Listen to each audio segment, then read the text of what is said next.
Good morning seventh class. आज फिर हम अपने हिंदी सब्जेक्ट बसंत भाग 2 के लेसन 2 के साथ हमारा लेसन नंबर 2 है दादी माँ। आप सबने बुक ले ली होगी और हमारा पार्ट 2 बहुत ही अच्छा है। दादी माँ सबकी होती है ना, दादी माँ। सभी बुक निकाल लो, लेसन रीड करके बताती हूँ और इसमें जो डिफ़िकल्ट शब्द आएंगे वो भी देखते रहना, साथ साथ लिख लेना, पेंसिल ले लो साथ में और साथ साथ नोट करते जाना। बुक में करो तो एक बार बुक में कर लेना, बाद में अपनी उस पे कर लेना नोटबुक पे, ठीक है। तो दादी माँ सबकी दादी माँ होती है ना। दादी माँ कितना प्यार करती है। जब मम्मी किसी बात के लिए गुस्सा हो जाती है, पापा गुस्सा हो जाते हैं, तो दादी माँ हमें बचाती है उनसे पिटाई करने से। हमारे उनको भी डांटती है कि देखो बच्चे को मत डांटो, फिर क्या हुआ, बच्चा ही है ना। सबकी दादी माँ बहुत ही प्यारी होती है। तो लेखक हैं हमारे इस लेसन के शिव प्रसाद सिंह हैं। तो शिव प्रसाद सिंह हैं लेखक। ये अपनी दादी माँ के बारे में इस लेसन में बता रहे हैं कि उनकी दादी माँ कैसे सारे घर में, परिवार में, बाहर समाज में सब लोगों की चहेती थी, सबके कितना काम आती थी और कितनी अच्छी थी अपनी दादी माँ की। उन्होंने सारी बात इस लेसन में हमें बताई है। तो हम भी अपनी दादी माँ के बारे में सोच सकते हैं कि हमारी दादी माँ कैसी है ना। सबकी दादी माँ अच्छी होती है ना, क्योंकि वो प्यार करती है और जो प्यार करती है तो सबको अच्छी लगती हैं। तो लेखक ने भी अपनी दादी माँ के बारे में बताया है। तो सभी बच्चे अपनी उंगली रखेंगे बुक में जहाँ मैं पढ़ रही हूँ और बीच बीच में शब्दों के अर्थ भी बताती जाऊँगी, ठीक है। बहुत अच्छा लेसन है। 2 पेज पढ़ेंगे हम, पेज नंबर 4 और 5, ज़्यादा नहीं पढ़ेंगे। तो ध्यान से सुनना। अभी आप 7th क्लास में हो गए तो आपकी जो हिंदी की थोड़ी भाषा है वो क्लिष्ट हो गई है। थोड़ी शब्द हैं वो आपको समझ में नहीं आएंगे, परंतु फिर भी हमें इसको ध्यान से पढ़ेंगे, सुनेंगे तो हमारे को लेसन अच्छे से समझ आ जाएगा। और जब एक बार लेसन मैडम पढ़ाते हैं और समझ में आ जाता है तो फिर क्वेश्चन आंसर की तो कोई बात भी नहीं। कुछ भी क्वेश्चन पूछ लो, हम उसका आंसर अपने शब्दों में दे सकते हैं जो हमें समझ में आया हुआ है। तो इसलिए ध्यान से सुनेंगे सभी बच्चे। कमजोरी ही है अपनी, पर सच तो यह है कि जरा सी कठिनाई पड़ते, बीसों गर्मी, बरसात और बसंत देखने के बाद भी मेरा मन सदा नहीं तो प्राय अनमना सा हो जाता है। अनमना मतलब उदास, रूखापन। अनमना मतलब उदास, रूखापन। ये कह रहे हैं, लेखक कह रहे हैं, लेखक जिन्होंने ये लेसन लिखा है। जो लेसन निबंध रूप में लिखा होता है उसको लिखने वाले को लेखक कहते हैं, यदि वो पुरुष है, आदमी है। और यदि औरत है लिखने वाली, लेखिका, उसको क्या, इसका स्त्रीलिंग शब्द लेखक क्या होता है, लेखिका। तो ये लेखक ने लिखा है। लेखक कह रहे हैं कि बीसों गर्मी बरसात, यानी 20 साल के हो गए हैं। इससे उम्र का पता चलता है जब इन्होंने लिखा है। तो कह रहे हैं कि 20 गर्मी, बरसात और बसंत देखने के बाद भी मेरा मन सदा नहीं तो प्राय अनमना सा हो जाता है। सदा मतलब हमेशा उदास नहीं होते, कभी कभी मन रूखापन सा महसूस होने लगता है। क्यों? क्योंकि उन्हें अपनी दादी की याद आती है। मेरे शुभ चिंतक कौन होते हैं? जो हमारा शुभ चाहते हैं, हमारे बारे में अच्छा सोचते हैं, वो हमारे शुभ चिंतक। हम अपने मित्र को पत्र लिखते हैं तो लिखते हैं आपका, नीचे लिखते हैं आपका शुभ चिंतक, आपका दोस्त। तो जो हमारे लिए सब कुछ अच्छा शुभ सोचते हैं वो होते हैं हमारे शुभ चिंतक, हमारे मित्र। शुभ चिंतक मित्र मुंह पर मुझे प्रसन्न करने के लिए आने वाली छुट्टियों की सूचना देते हैं और पीठ पीछे मुझे कमज़ोर और जरा सी प्रतिकूलता से घबराने वाला कहकर मेरा मजाक उड़ाते हैं। लेखक कह रहे हैं कि मेरे शुभ चिंतक यानी जो मेरा अच्छा चाहते हैं वो मित्र मेरे मुंह के आगे तो मेरी अच्छी बातें करेंगे, परंतु पीठ पीछे कहेंगे कि ये तो जल्दी घबरा जाता है। प्रतिकूलता मतलब जो हमारे अनुकूल होता है उस जरा सा भी प्रतिकूल हुआ, कुछ हमारे विपरीत हुआ, जो हम चाहते हैं वैसा ना होकर थोड़ा उल्टा हो जाता है तो उसको प्रतिकूल कहते हैं। तो होने पर ये घबरा जाता है, ऐसा कहकर वो मेरा मजाक उड़ाते हैं। मैं सोचता हूँ अच्छा अब कभी उन बातों को न सोचूंगा। ठीक है जाने दो, सोच से होता ही क्या है। पर बरबस मेरी आंखों के सामने शरद की शीत किरणों के समान स्वच्छ शीतल किसी की धुंधली छाया नाच उठती है। बरबस मतलब अचानक अपने आप मेरी आंखों के सामने शरद, शरद मैंने सर्दी की शीत किरणें, शीत मैंने ठंडी किरणें, सर्दी में तो जो चंद्रमा की किरणें आएंगी तो ठंडी होएंगी ना सर्दी के अंदर। सर्दी की शीत किरणों के समान स्वच्छ, स्वच्छ मैंने बिल्कुल साफ, और शीतल मतलब बिल्कुल ठंडे दिमाग वाली धुंधली सी छाया मेरी आंखों के आगे। किसकी? अपनी दादी की। मुझे लगता है जैसे कवार के दिन आ गए हैं। कवार क्या होता है? भारतीय कैलेंडर के अनुसार बरसात का आखिरी महीना। जब भारतीय महीना होता है ना, उसमें जब बरसात का मौसम आ जाता है कैलेंडर के अनुसार, तो जो आखिरी महीना होता है उसको कवार कवार कहते हैं। कवार के दिन आ गए हैं। मेरे गांव के चारों ओर पानी हिलोरे ले रहा है। जब सावन का महीना आता है तो बरसात खूब आती है ना, तो ऐसे लगता है कि चारों तरफ पानी पानी हिलोरे ले रहा है, मतलब लहरें आ रही हैं। दूर के सिवान से बहकर आए हुए मोथा और साई की अधगली घासें, गेरुए और वन प्याज की जड़ें तथा नाना प्रकार की बरसात घासों के बीज सूरज की गर्मी में खोलते हुए पानी में सड़ कर एक विचित्र गंध छोड़ रहे हैं। रास्ते में कीचड़ सूख गया है और गांव के लड़के किनारों पर झाग भरे जलाशय, जलाशय होते हैं जल से भरे हुए तालाब, और सिवान गांव की जो सीमावर्ती भूमि, गांव के अंदर सीमा के अंदर जो भूमि होती है ना, उसको कहते हैं सिवान। इन्होंने कहा कि दूर के सिवान से बहकर आए हुए ये घास है, मोथा और अधगली घास है।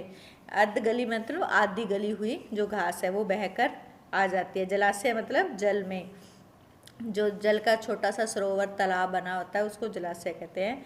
धमाके से कूद रहे हैं। अपने अपने मौसम की अपनी अपनी बातें होती हैं। आषाढ़ में आम और जामुन न मिले चित नहीं, अहगन में चिवड़ा और गुड़ न मिले दुख नहीं, चैत के दिनों में लाई के साथ गुड़ की पट्टी न मिले अफसोस नहीं। यानी ये सारी चीज़ें हैं जो जिस मौसम में मिलती है उस मौसम का नाम लिखा हुआ है। कि आषाढ़ का महीना आता है ना, आपको भारतीय महीने 3rd क्लास में याद कराए थे, है ना?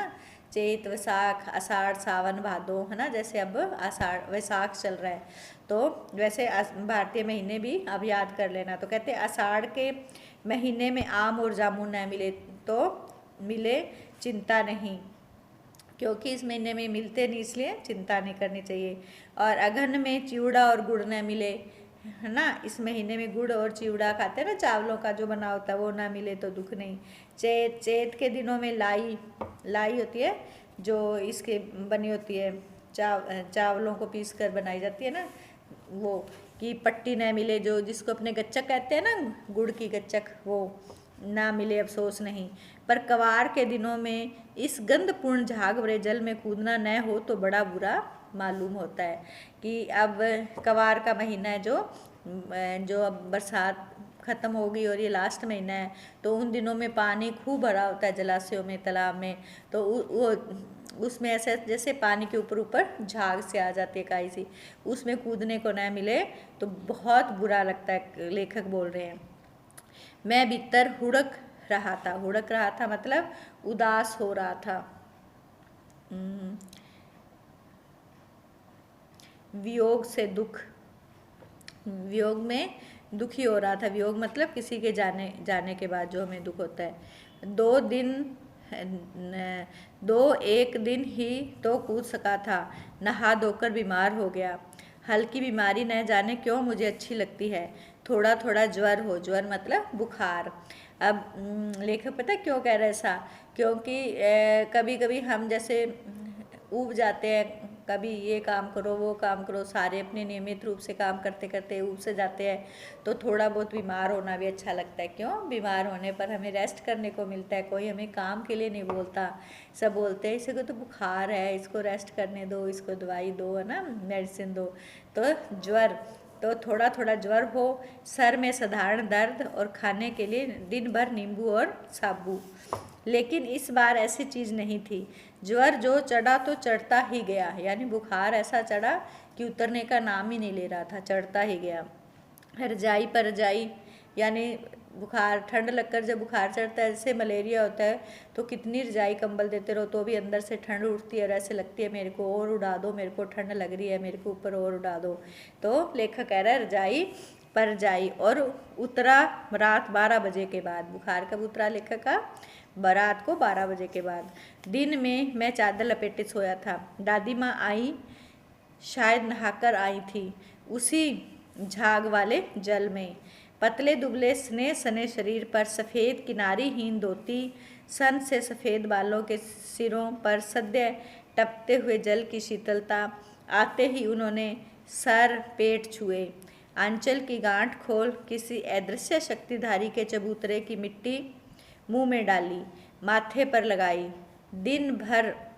दिन रात चारपाई के पास बैठी रहती, कभी पंखा झलती, कभी जलते हुए हाथ पैर कपड़े से सहलाती, सर पर दालचीनी का लेप करती। दालचीनी ये होते हैं बुखार में उबाल कर, अभी अपने कोरोना में पी रहे हैं ना दालचीनी, कह रहे हैं डॉक्टर, एक डंडी सी होती है मेरे पास रखी हुई है, आपको दालचीनी दिखाऊंगी।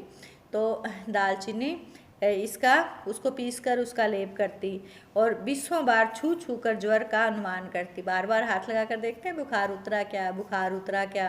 तो 20 बार, यानी दादी प्यार ही इतना करती है बच्चों को कि उसके बच्चों की इतनी चिंता रहती है कि बच्चे को बुखार जा नहीं रहा, बच्चे का बुखार जा नहीं रहा, ये सोच सोच कर वो दुखी होती रहती है और बच्चे का ध्यान रखती है। अनुमान, हांडी में पानी आया कि नहीं, उसे पीपल की छाल में छोंका कि नहीं, खिचड़ी में मूंग की दाल एकदम मिल तो गई है, कोई बीमार के घर में सीधे बाहर से आकर तो नहीं चला गया, आदि लाखों प्रश्न पूछकर घर वालों को परेशान कर देती। अब जैसे वही बात है, अब हम इन सब बातों का ध्यान नहीं रखते। अब कोरोना काल है तो सब कहते हैं ना घर आओ, कोई बीमार है तो उससे दूर रहो, हाथ दो, सीधे बीमार वाले के घर ना जाओ। तो पहले भी ये सारी बातें ध्यान रखी जाती थी। तो दादी को चिंता थी ना कि बच्चे को बुखार है, कोई बुखार वाले घर में सीधे से तो नहीं आ गया, और सब ने जो उसके खाने पीने का सामान है, खिचड़ी अच्छी तरह गल गई कि नहीं, हांडी में कुछ उसको लेखक को पानी वगैरह छोंक कर देना था, उसके बारे में पूछ रही थी छोंका या नहीं छोंका। तो ये सारे क्वेश्चन बार बार दादी सबसे पूछती, घर वालों को परेशान कर देती।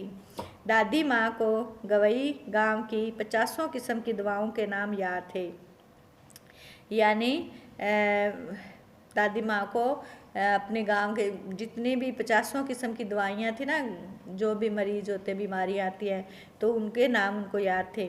गांव में कोई बीमार होता उसके पास पहुंचती और वहाँ भी वही काम, हाथ छूना, माथा छूना, पेट छूना, फिर भूत से लेकर मलेरिया, सरसाम, निमोनिया तक का अनुमान विश्वास के साथ सुनाती। यानी उनको इतना अनुभव हो गया था कि जो भी गांव में कोई बीमार होता तो पहले तो उसका पता लेने के लिए, हालचाल पूछने के लिए पहुंच जाती। ये बहुत बड़ी समाज सेविका का रूप होता है, एक सेवा का कार्य होता है। हमें कोई बोले कि कोई बीमार है जाओ उसके पास जाके आओ, पता लेके आओ, तो हमें पहली बात तो ये लगता है कौन जाए पता लेने के लिए, फिर चले भी जाए तो आराम से दूर बैठ के उसका हालचाल पूछ लेंगे। परंतु एक प्रेम भाव व्यक्त करना कि उसके बार बार हाथ लगाकर छूना, फिर उसकी बीमारी के बारे में जानकारी लेकर उसकी बीमारी को बड़े विश्वास के साथ कहना कि हाँ इसकी बीमारी के ये लक्षण हैं तो इसको ये हो गया होगा, निमोनिया है, ठंड लग रही है तो मलेरिया हो गया होगा ना। ऐसे बड़े लोगों को एक्सपीरियंस होता है ना, अनुभव होता है, तो वो उसके अनुसार बताते रहते हैं। तो दादी भी यही करती, अनुमान के विश्वास के साथ सुनाती। महामारी और विसूचिका के दिनों में रोज़ सवेरे उठकर स्नान के बाद लवंग और गुड़ मिश्रित जलधार, गुग्गल और धूप, जैसे अब अपने को कोरोना महामारी आई है ना, तो तब भी पुराने समय में भी लेखक की दादी के समय में भी महामारी आती थी। तो विसूचिका मतलब हैजा। हैजा एक बीमारी है जिसे खाने पीने से हमें उल्टी आने लगती है, कुछ भी खाते हैं तो पचता नहीं है। महामारी और विसूचिका के दिनों में जैसे हैजा वगैरह बीमारी हो जाती है, तो उन दिनों में दादी क्या करती, रोज़ सवेरे उठकर स्नान के बाद लवंग यानी ये गुड़ से मिला हुआ कुछ जल तैयार करना, और फिर गूगल की धूप, घर की सफाई, और उनसे सीख ले, यानी सारा कुछ वो करवाती कि हमें ये करना चाहिए। दवा में देरी होती, मिश्री या शहद खत्म हो जाता, चादर या गिलाफ नहीं बदले जाते तो वे जैसे पागल हो जाती, यानी उनको सब काम परफेक्ट चाहिए था, यानी पूरा होना चाहिए, टाइम पे होना चाहिए, और सब काम होना चाहिए जो चाहिए। बुखार तो मुझे अब भी आता है, नौकर पानी दे जाता है। मैस महाराज अपने मन से पकाकर खिचड़ी या साबू, डॉक्टर साहब आकर नाड़ी देख जाते हैं, और कुनैन मिक्सचर की शीशी की तिताई के डर से बुखार भाग भी जाता है, पर न जाने क्यों ऐसे बुखार को बुलाने का जी नहीं होता। लेखक अपनी दादी माँ को याद इसलिए कर रहे हैं, इसलिए कह रहे हैं कि बुखार तो अब भी आता है, अब मैस वाला है, वो जैसी तैसी खिचड़ी, साबू की खिचड़ी पका कर दे जाता है। जो दादी का प्यार था वैसा प्यार अब वो उनको नहीं मिल रहा, तो इसलिए उनको अब बीमार होना पसंद नहीं है, क्योंकि दादी थी तो बार बार हाथ लगाकर पूछती है ना, बुखार चेक करती, कभी सिर दबाती, कभी खाने पीने को अच्छे से जो चीज़ नहीं बुखार वाले को नहीं देनी चाहिए वो नहीं देती थी, और अच्छे से पकाकर खिचड़ी मिक्स सब कुछ बना कर देती। तो लेखक कह रहा है कि होता तो अब भी सब कुछ है, परंतु दादी का जो प्यार था, बीमार होने पर दादी का जो प्यार मिलता था, उनकी जो देख रेख थी, देखने का उनका तरीका था, है ना, स्नेह भाव था, तो वो अब नहीं मिलता। अब तो बुखार से जैसे तिताई यानी शीशी की तिताई के डर से बुखार भाग भी जाता है, कड़वी होती है ना दवाई, तो उससे उल्टी आने लग जाती है, तो उसके डर से लेखक कहता है कि मैं बीमार, मेरा बुखार पहले ही भाग जाता है, क्योंकि दादी तो अच्छी चीज़ गुड़ से मिश्री मिलाकर कुछ ऐसी अच्छी चीज़ें देती थी, तो बुखार में खाने को मन भी करता था, परंतु अब तो कड़वी दवाइयों को देखकर लेखक को उल्टी आने लग जाती है, तो बुखार भाग जाता है, पर न जाने क्यों ऐसे बुखार को बुलाने का जी नहीं होता। तो लेखक कह रहा है कि अब मेरा बुखार बुलाने का मन भी नहीं होता। चलो एक पेज और पढ़ लेते हैं, पेज नंबर 6।